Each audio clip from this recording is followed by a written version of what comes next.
So have you always thought about living in Paris or Tokyo and moving to your dream country and living your dream life, but you've never actually taken the plunge? This video is your sign to do that. If you're new here, hi, I'm Sienna. I'm originally from the States and I moved to London just over a year ago with 2 suitcases, no one to stay with, no flatmates, no flat, no job, and figured it all out. And now I am here in my beautiful flat a year later with lovely flatmates who I absolutely love, friends for life, an amazing city, an amazing community, and I really feel like London is my absolute home. But I did not have it all figured out, and you do not need to either. I literally crashed on people's couches trying to find a place to live. I moved here with zero plan and took the plunge. I'm going to walk you through how I moved to my dream country. This has been my most requested video for a really long time, and thank you to everyone who filled out the questionnaire on what content I should be doing. I'm taking all of your guys' feedback into consideration, and everyone who also answered the question on my Instagram. If you don't follow it, you definitely should, because I post a lot about London life and day-to-day and living here as an expat and moving after uni to a new country and all of that sort. So if you're interested in any of that content, be sure to go give it a follow. But yeah, this was my most requested video, so I've taken basically all of my knowledge about moving to a new country and London specifically and distilled it into one video. And I want to show you that you guys can do it too, regardless of what country it is. For me, it was the UK because my mom is from here originally. I did a study abroad here a year and just felt super connected to it and always felt like I was going to live here eventually. But when I graduated, I thought I was going to live in New York like everyone else from Harvard did, and had no idea that I was going to be moving to London, and basically just decided one day and did. You don't have to be as impulsive as me, but you can absolutely do it. And I want to show you that moving to your dream country is possible, and creating your dream life and living the life that you've always wanted to, dreaming big, it is possible, and I'm going to show you how. So yeah, I've split the video up into a few different chapters so you can jump to the one that you want to. So preparing for the move, moving, and then once you've moved, and then also some miscellaneous tips and advice in between there. So yeah, get out your pen and paper, take notes, and with that, let's jump right in. Okay, so the first step before you do anything else is I want you to get excited. This is your dream country. You've always wanted to move here. Get excited.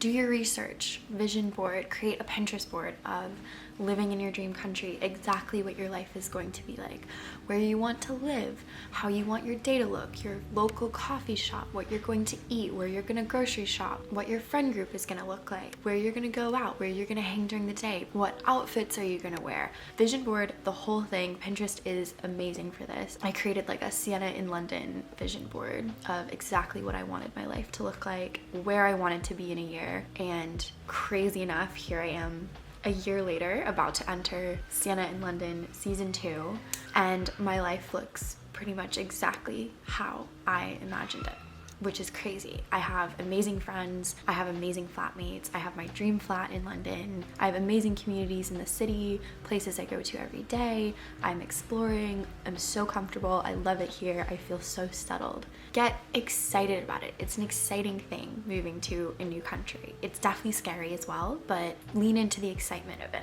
Also, do your research. That will help you combat some of the scariness and the fears and the anxiety around making the move and being in a new country. Of course, it is overwhelming, but be as prepared as you can. Look at forums of like expats living in that country. Watch YouTube videos. So good job of people already living in that dream country, what their life is like, how they navigated the move, any questions that you might have going in, and see if they answer them. And the last thing is get involved in communities early. You don't have to do this because I think it's so much better once you've actually moved, but so many communities are online, and I found Facebook has amazing ones specifically for the UK. There's the whole like Gals Who series, Gals Who Read, Gals Who Travel, Gals Who Graduate, and Gals Who Rent. And Gals Who Rent was the main way that I found all of my flatmates and a great girl community in London. And it's full of girls every single day moving to London, 18 to 30. So it is the best resource, and I was in that group chat while I was still living in the States. There's also other amazing Facebook groups of like expats in London, Americans in London, Australians in London, like wherever you're moving from and wherever you're moving to, there's probably a Facebook group or group chat somewhere on the internet for it. So make sure you're in those forums, and that's where you can ask people questions. And also for me, it just reassured me that other people are making this move too. I'm not alone. So now that we've gotten excited about where we're going, we get into chapter 1, preparing for the move. So this is everything that you're gonna do while you're still in your home country before you've made that move. I will say, first of all, number one thing you have to do is set money aside. There are so many miscellaneous costs that come with moving to a new country. Visas cost money, your plane ticket costs money, the transportation to and from the airport costs money, where you're gonna stay while you're searching for a place, or just regular startup costs. It was actually crazy to me because I came from university where I didn't have to pay bills or rent, everything was in tuition, to all of a sudden on my own having to pay every single living expense. And living is expensive, especially in a new country where things might be a little bit different from your old country. So here in the UK, you have things like council tax, which I never knew I needed to pay, which is basically you pay to your council just by living in that. This is pretty universal, but you have to pay a pretty big deposit on your flat. There's just so many miscellaneous costs. Starting up utilities, starting up bills, deposits on things, random moving costs, random things that you might need moving into a new flat, like I had to buy a toolkit or rent a hammer from somebody, and delivery costs for everything if you're moving furniture or if you're shipping suitcases. There's so many random things. So number one is set aside a pretty big budget for just moving miscellaneous costs, especially if you won't start your job yet until you actually move to the country, like things like furnishing your flat, all of that stuff. Make sure you have money saved so that you're not relying on the income from your new job in the new country, which you don't have yet, to do all of these startup costs, because they will add up. I'm not sure if I can say like a ballpark number necessarily, but I would say have at least 1 to 2 months of your salary saved up for just moving costs and miscellaneous things, as well as have budgeted 1 to 2 months of whatever the average rent will be in your place, and that should hopefully cover you.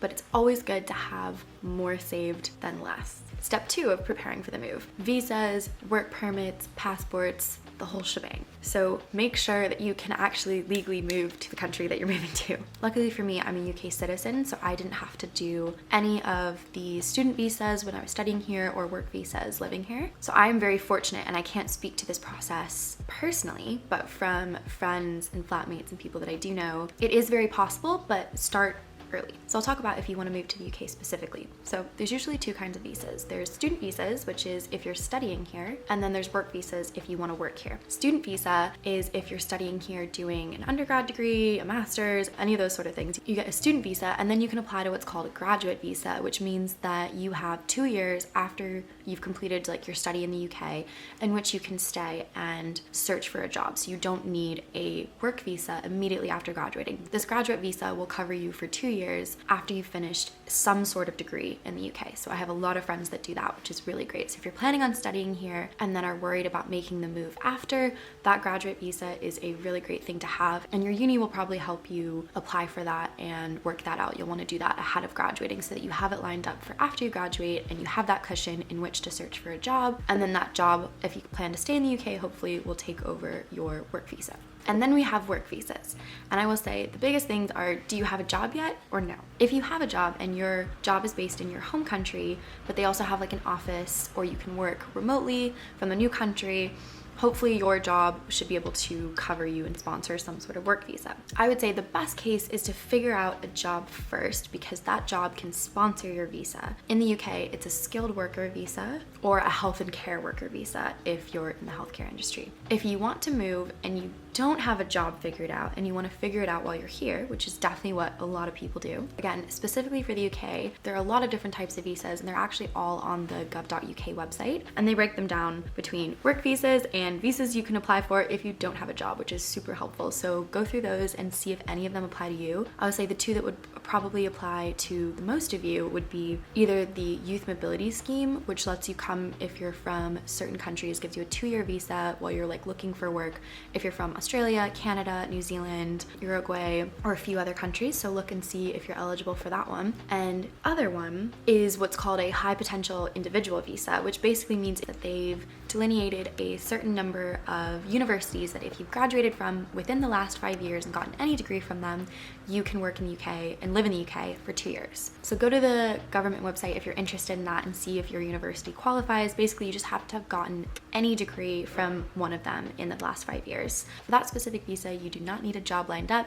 You basically just need to have graduated from one of those universities, and then you come over here and the government's kind of assuming that you're gonna get a job in those 2 years in the UK. I am not an expert on visas or work permits at all, and it varies from country to country. But yeah, if you're coming from university, your university can definitely help you. If you're currently in a job, your current employers can help you. And then there's always the country's government website, which will have all of the information on exactly how to do it. So that is chapter 1, before you move. Now, chapter 2, actually moving and also finding a flat. So this is the big one. Obviously, it's easier to have a place to live sorted out before you actually make the move, but sometimes that isn't the case. And like me, you want to be in the country, in the city, in person in order to be able to view and put a deposit down on your flat and not have to do it from Zoom calls and videos and sign like that. And I would say for London, that is definitely the case. It is so much easier to rent here in person, and the market moves super quickly. So what I did was I ended up moving first and finding a flat second. A lot of people do that. A lot of people also will find a flat first, but it can be a little bit riskier when you're not in the physical country. So I flew to the UK with my suitcases, packed very light, and then got stuff shipped from home later once I'd found a full flat. And I stayed on friends' couches and subletted from other people, which is where you pay a portion of somebody's rent to be able to stay in their home. So if that person's like away for a month, you can stay for the month and you'll pay them like 3/4 of their rent and bills or something like that, or their full rent. And it's a cheaper alternative to hotels or Airbnbs, and actually helps you get to know the city and meet like-minded people. Especially for London, 100% recommend finding a sublet while you look for your permanent flat. It's what a lot of people do. Gals Who Rent is a great community for that, and that's how I found my flatmates. So doing that, you want to figure out in your city where you want to live, who you want to live with. If you already have existing friends, do you want to live alone? I wanted to live with friends, but my friends had either already found a place earlier in the summer or wouldn't be graduating and living in London until later. So I basically decided to find completely new flatmates, and I found them on Gals Who Rent. And there's amazing communities out there that will help you find flatmates. Gals Who Rent for women. There's also expats in London, people finding homes in London. There's also like Sublets London if you want the sublet. There's also this app called Geneva, which has different like community groups, and there was one that was like girls in London, and it was a smaller community, but it was people looking to buddy up or flat share, which is a thing in the UK, which is very different from what I've experienced in the States or like my friends who live in New York. You can either find people to buddy up with and find a flat all together, which is what we did, or you can join an already existing flat share. So basically it's people that already have a flat, already have a home, and one of the roommates is moving out and you would be moving in to take their place and take their name on the lease. So if you don't want to go through the hassle of finding completely new roommates and finding a completely new flat, joining an existing flat share can be a really amazing option because the flat is already set up, the bills are probably already there, the water's already set up, the utilities, the gas, the electric, the Wi-Fi, the phone bill. You probably don't have to do any of the setup costs because people have already been living there. So you're just basically joining and moving in yourself, which is a lot easier. If you want to do that for the UK and London specifically, spare room is a really great option. You have to be a little careful sometimes, like vet people, because there can be some weirdos on there. But yeah, just meet your flatmates beforehand, make sure everything is all above board and you feel comfortable.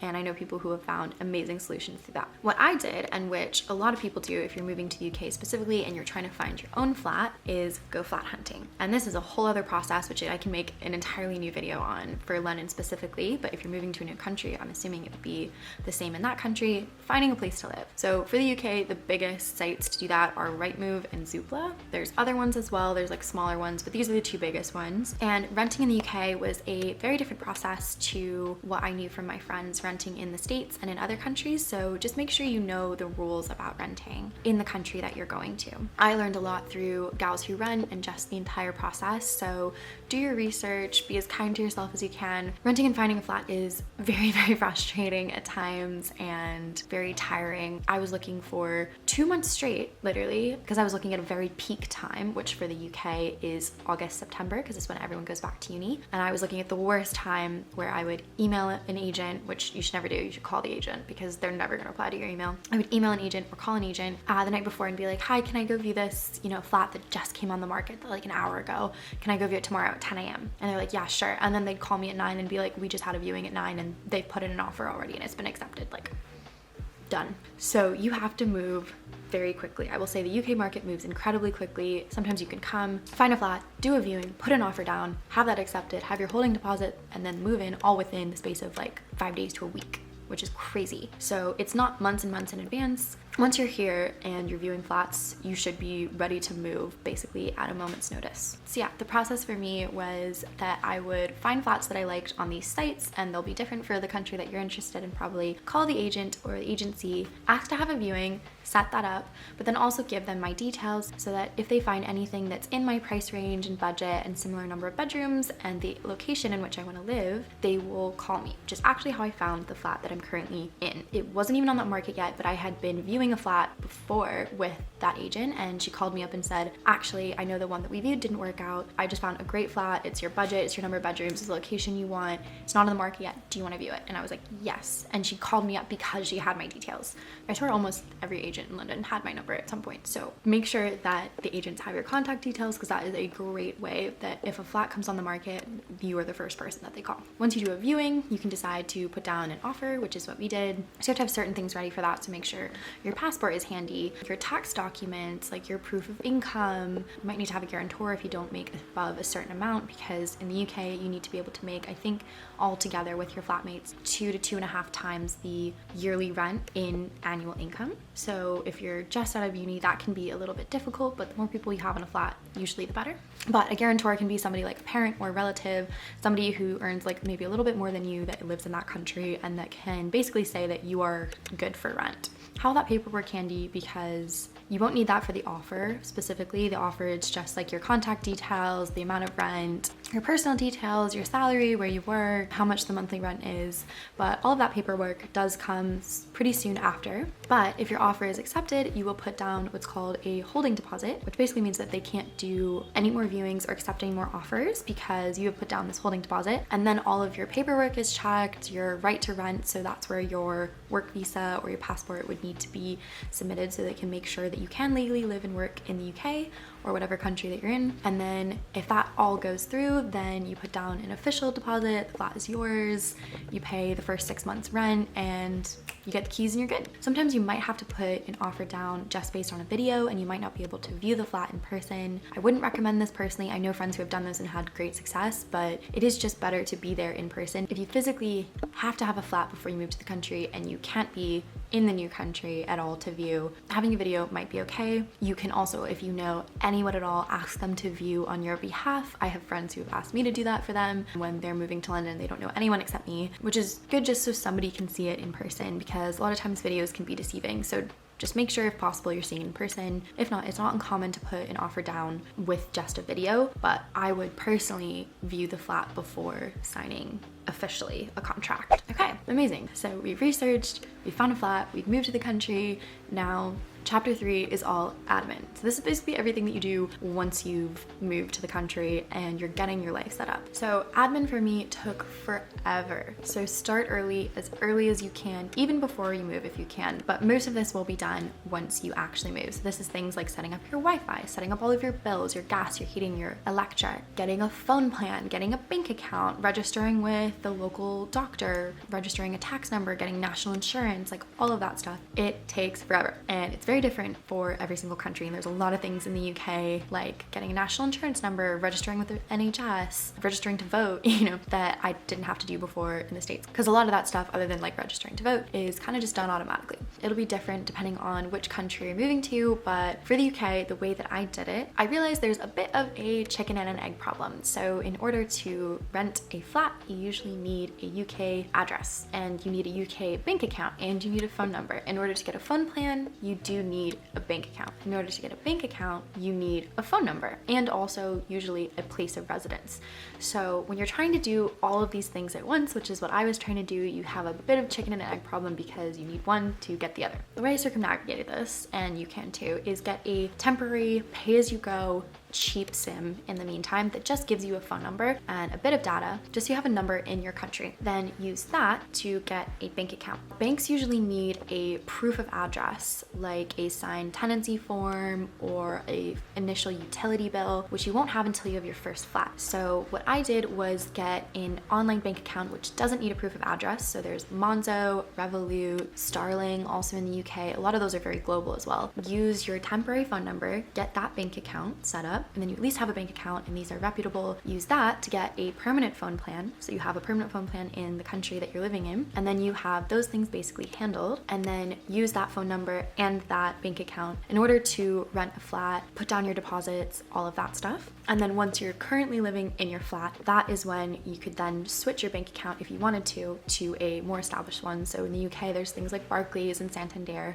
So then you're also going to sign up for your bills, which will be different in every single country as well, but make sure you have your gas and heating, your electric, your water, your Wi-Fi. Some of these can take weeks to get fixed. Like our Wi-Fi took like literally 3 weeks to happen. So make sure you have something like a temporary Wi-Fi bank, or at least like a phone with good data in the meantime, especially if you're working from home. And then there's all of the other stuff, which is registering with your council, at least in the UK, which is like when you move, registering to vote, which helps you build credit, registering with the NHS or any sort of national healthcare. So in the UK, it is free healthcare through the NHS. So you can register through that, get an NHS number, and that way, anytime that you're sick or need to see a doctor, they have you in their system. And then the last thing, which is something I'm still working on, is establishing credit. So getting a credit card in your new country, establishing credit, especially if you want to be there long term, which I think I do. If you ever want to buy a home instead of rent, or buy a car, anything like that, it is good to get a credit card and establish credit in that country. And different things like registering to vote, setting up direct debit, so paying off your bills each month in time can help you do that and build good credit.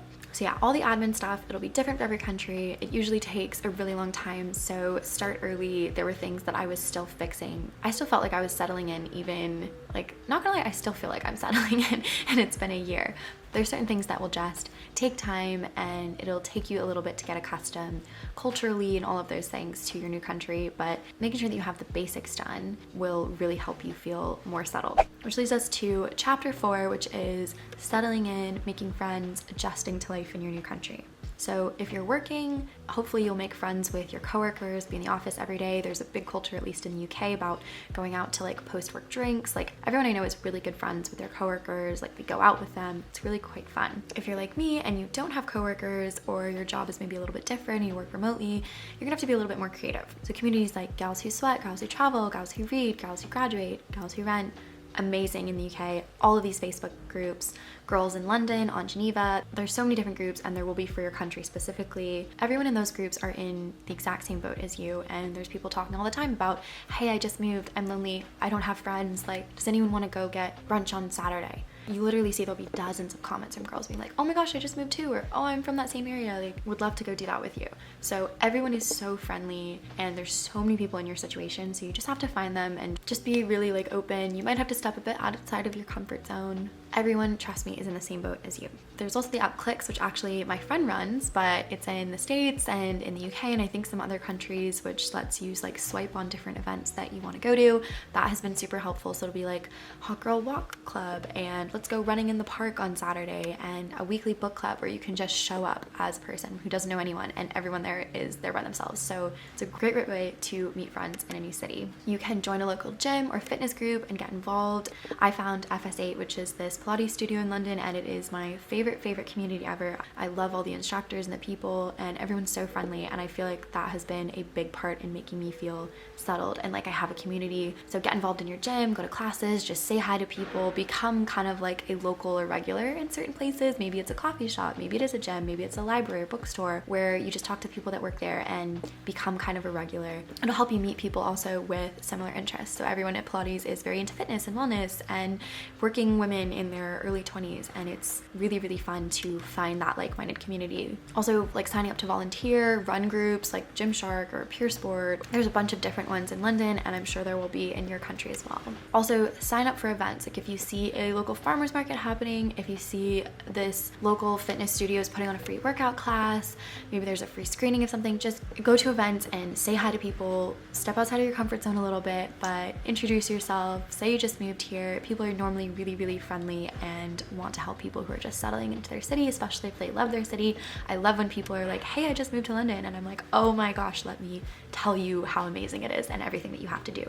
There's tons of lovely people and girlies who just moved, so just go out of your comfort zone and say hi. The last thing I will say is get comfortable alone. If you're moving to a new city, especially solo, getting comfortable on your own is a really important thing, learning to enjoy your own company, but also just romanticizing solo dates and dating your city. So I literally would date London, and I would go around different neighborhoods, pick a new neighborhood each day, and then go explore. Go get a coffee, go work from the coffee shop if you work remotely, take a different path to work, go try a new store, just explore a new place and kind of date your city. And you don't even need to have people for this. It's really fun if you're getting to know people and you can say, hey, let's go get a drink, or let's go to this coffee shop, or let's go shopping here. But you don't need friends to do that, and you can actually make friends that way. I'll go sit in a coffee shop and chat to the barista and chat to the person next to me and just start up conversations, or even just getting really comfortable, like walking around and romanticizing your life. Put on amazing podcasts, listen to some music, get excited, and get really comfortable with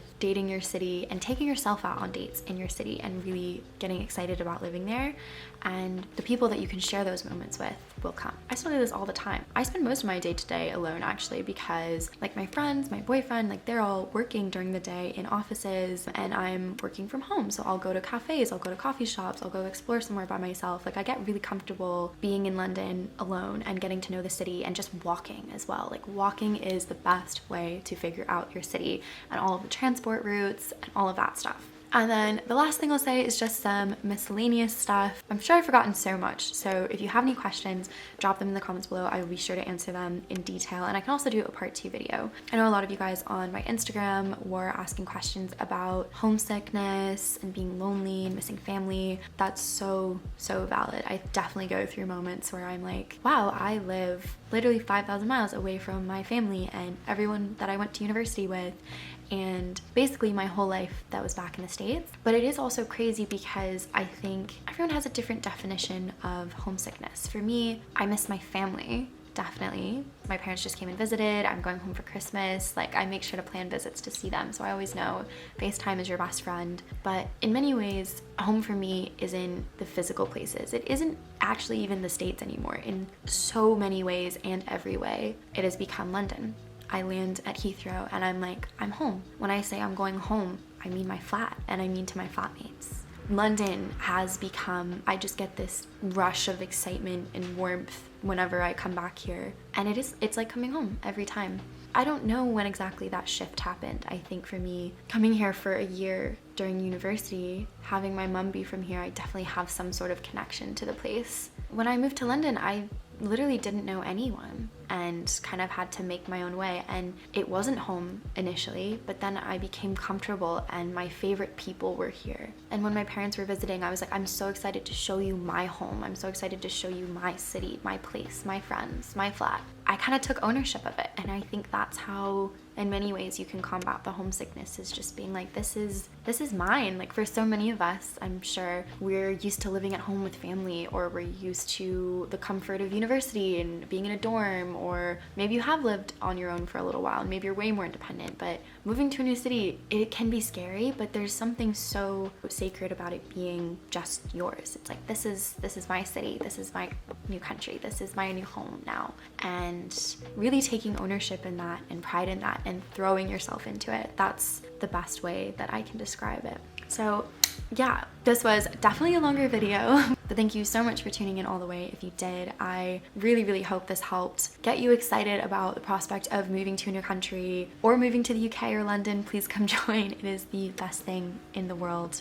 And yeah, if you have any more comments or questions, be sure to drop them down below. Thank you to everyone who submitted feedback on what content they want to see. I'm definitely taking that into consideration. This was a very highly requested video, so I'm really excited to be able to put that out for you guys. There's a lot of exciting things coming, and yeah, I just wanted to kind of do this video to update you guys about reflecting on a year of living in London and getting you excited about the prospect of moving to a new country and that you can do it too.